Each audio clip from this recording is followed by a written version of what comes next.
Welcome back, everyone, to our series, Why Christians Should Keep the Law.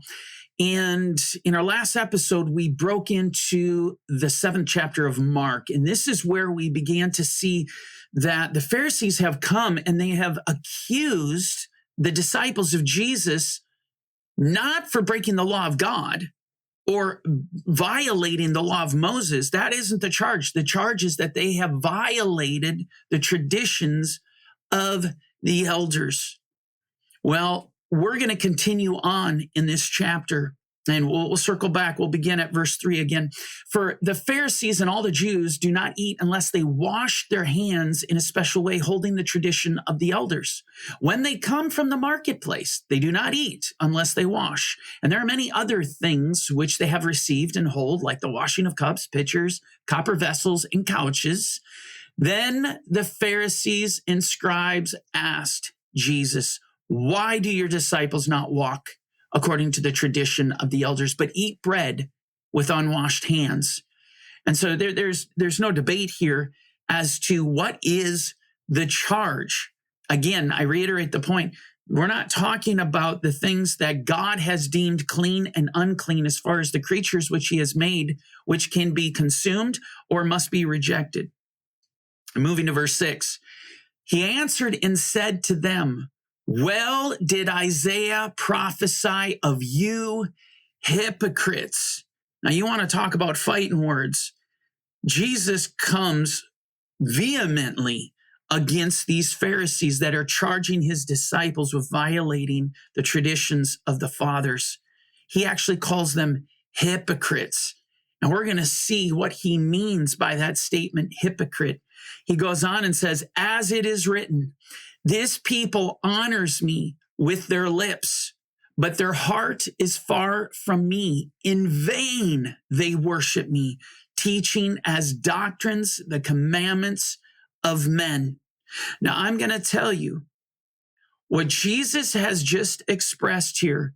I kid you not, is going to echo really throughout the rest of this series. Because this series, very much so, is all about exposing this deception, a deception that Jesus calls hypocrisy, a deception where people they draw near to God, and they love on him with their mouth, and they glorify his name, they praise him, but unfortunately, their heart is not with them. All their worship is complete vanity. Why is that? Well, listen to these words as he continues. "For laying aside the commandment of God, you hold the tradition of men, the washing of pitchers and cups, and many other such things you do." You don't want to know why this is so deadly. This deception is so corrupt and so perverse. It's because when you get to the point that you think you have a better way of worshiping God than what God has commanded, you're as good as lost. And that's scary, that the people of God can fall into this trap. And I'm going to tell you right now, this is the trap that the church has fallen into. Exalting tradition, telling God, I have a better way of worshiping you than what you simply have commanded. This is what the enemy is very good. He is skilled in the art of deception. And he knows how to seduce people into thinking, you're worshiping God, getting them to believe full-heartedly. You're in good standing. God sees you as just so sacrificial in your piety and all the things that you're doing to honor the Lord. And yet, you will not honor what God has commanded. You will not do the things that he says. Now, I'm going to tell you, this is the problem that happened with King Saul. This was the issue with King Saul. God commanded King Saul, go and attack the Amalekites, destroy them, leave none breathing. And God actually prophesied back in the law of Moses, back in the Torah, early on in the book of Exodus, reiterated in Deuteronomy, that God is going to have war with Amalek and he is going to blot out his name from under heaven. God proclaimed judgment against them. And so God commands Saul, in a very real sense, go and execute this judgment. Leave none alive. That means from animal to person, even to the king, King Agag himself.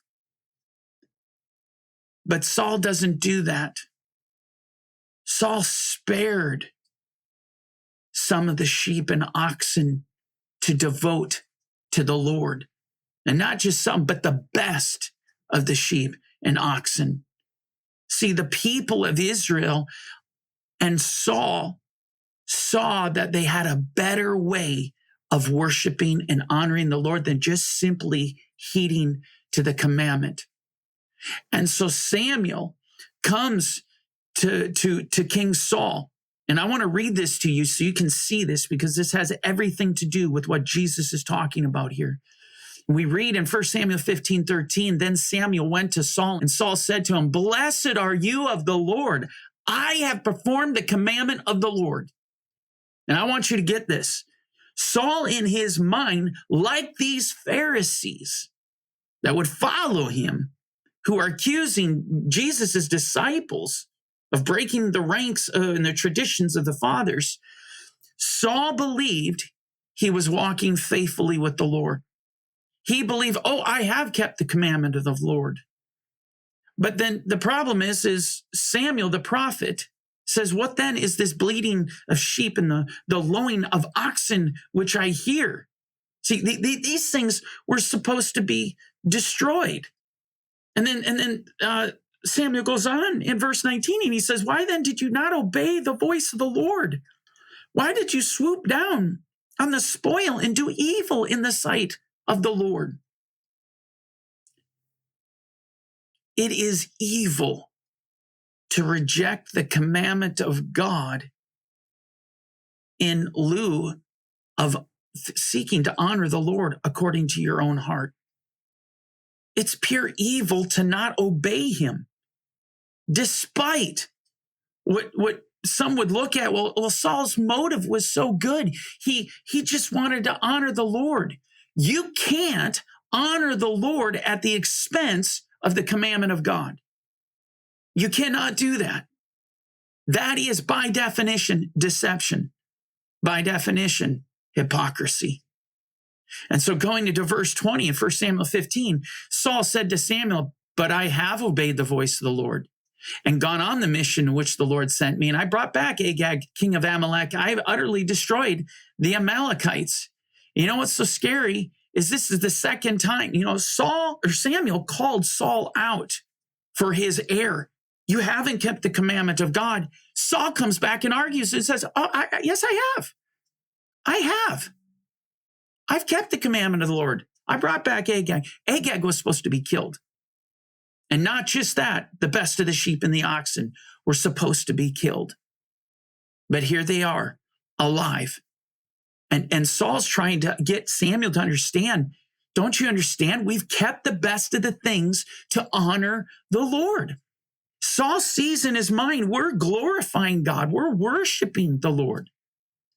And so Samuel responds in verse 22, has the Lord as great delight in burnt offerings and sacrifices as in obeying the voice of the Lord?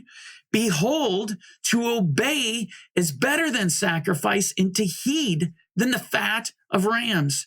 For rebellion is as the sin of witchcraft, and stubbornness is as iniquity and idolatry. Because you have rejected the word of the Lord, he also has rejected you from being king.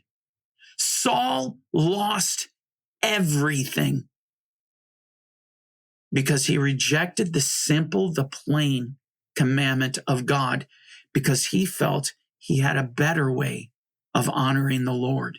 And so when we read Mark 7:9, all too well, you reject the commandment of God that you may keep your tradition. This is at the heart of this entire discussion of why Christians should keep the law. Stay tuned. We're not done with Mark 7. We'll come back. May the Lord bless you and keep you.